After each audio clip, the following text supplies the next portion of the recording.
खुदावंद यीशु मसीह के बाबरकत नाम में तमाम बहनों और भाइयों की सलामती हो। मैं खुदावंद का खादम शमरोज़ आप सबों की खिदमत में हाज़िर हूँ। मेरे साथ रहिएगा और खुदावंद के पाक कलाम को खोलिएगा। मुक़द्दस यूहन्ना रसूल की मार्फत लिखी गई खुदावंद यीशु मसीह की पाक अंजील और उसका 6वां बाब। यहाँ से जब हम पहली आयत से तिलावत करें तो खुदावंद यीशु मसीह गलील की झील यानी तबरियास की झील के पार गया। वहाँ पर बहुत से लोग खुदावंद यीशु मसीह के पीछे हो लिए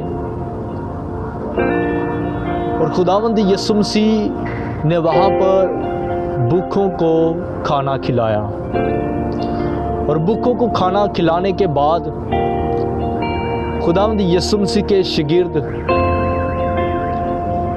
झील के पार यानी कफरनहूम को गए और खुदावंद यीशु मसीह रात के पहरों में झील पर चलते हुए अपने शागिर्दों के पास गए और भीड़ जो बहुत ज़्यादा थी वो भी खुदावंद यीशु मसीह को ढूंढते हुए खुदावंद यीशु मसीह के पास कफरनहूम को आए और कफरनहूम में पहुंचकर खुदावंद यीशु मसीह से मिलकर कहते हैं, ऐ रब्बी तू यहाँ कब आया? खुदावंद यीशु मसीह ने उनके दिल के ख्याल को मालूम करके कहा, मैं तुमसे सच कहता हूँ कि तुम इसलिए मुझे नहीं ढूंढते कि मौजज़े देखे, बल्कि इसलिए कि तुम रोटी खाकर सैर हुए। मेरे अजीज़ों, खुदावंद यीशु मसीह के पीछे जो लोग चला करते थे वो 4 तरह के लोग थे। पहले वो जो खुदावंद यीशु मसीह के ख़िलाफ़ थे, दूसरे वो जो बीमार थे, तीसरे वो जो मौजज़े देखते थे और चौथे वो जो अपनी ज़रूरतों के लिए खुदावंद यीशु मसीह के पीछे आते। और ये जो कफरनहूम को खुदावंद यीशु मसीह के पीछे आए, ये मतलबी लोग थे। ये अपने मतलब के लिए खुदावंद के पास आए थे, क्योंकि एक दिन पहले इन्होंने रोटियां खाई थी। उन 5,000 से ज़्यादा लोगों में बैठकर इन्होंने खुराक खाई थी। अब भी ये खुदावंद यीशु मसीह के पीछे इसलिए आए ताकि इनकी ज़रूरतें पूरी हों। क्या हम भी ऐसे मतलबी लोग हैं जो खुदावंद यीशु मसीह के पीछे चलते हैं अपनी ज़रूरतों के लिए,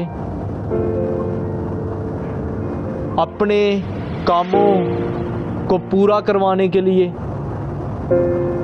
क्या हम उस वक्त खुदावंद की हुजूरी में आते हैं?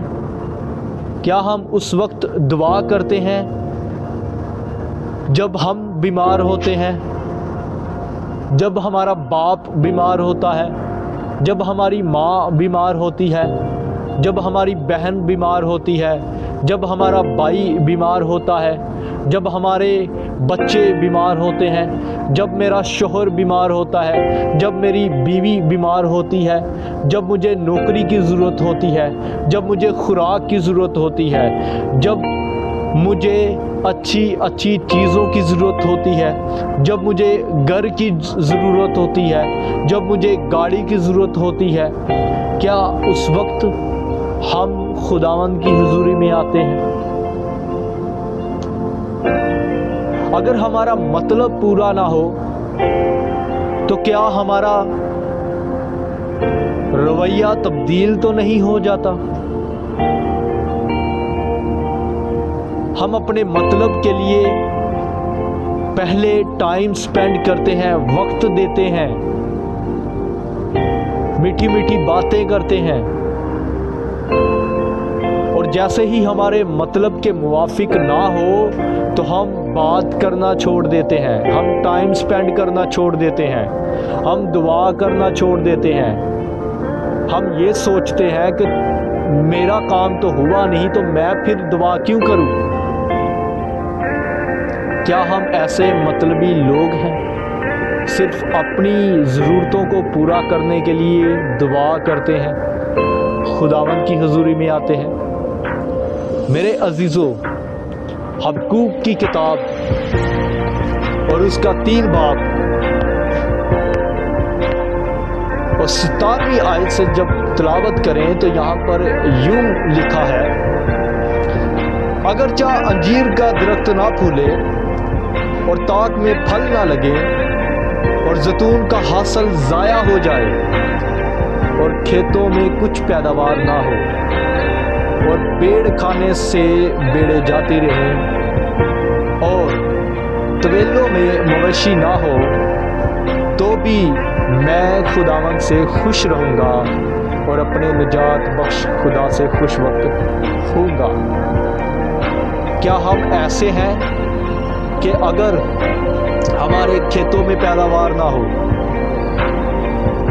अगर हमारा हासिल ज़ाया हो जाए, अगर हमारे पास कुछ भी ना हो, क्या फिर भी हम खुश वक्त रहते हैं अपने खुदा के साथ? हम जिस भी हाल में रहते हैं अपने खुदा के साथ खुश रहते हैं, उसके साथ टाइम स्पेंड करते हैं, उसको अपना वक़्त देते हैं, उसके हुजूर झुककर उसकी शुक्रगुजारी करते हैं, उसके हुजूर झुककर दुआ करते हैं। अगर हम अपने मतलब के लिए खुदावंद के पास आते हैं तो हमने ऐसा हरगिज़ नहीं करना। चाहे मेरे पास अपना घर हो या ना हो, चाहे मुझे शिफा मिले या ना मिले, चाहे मेरी ज़रूरतें पूरी हो ना हो, हमने फिर भी खुदावंद की हुजूरी में जाना है, हमने फिर भी खुदावंद के नाम को जलाल देना है, हमने फिर भी दुआ करनी है। आमीन।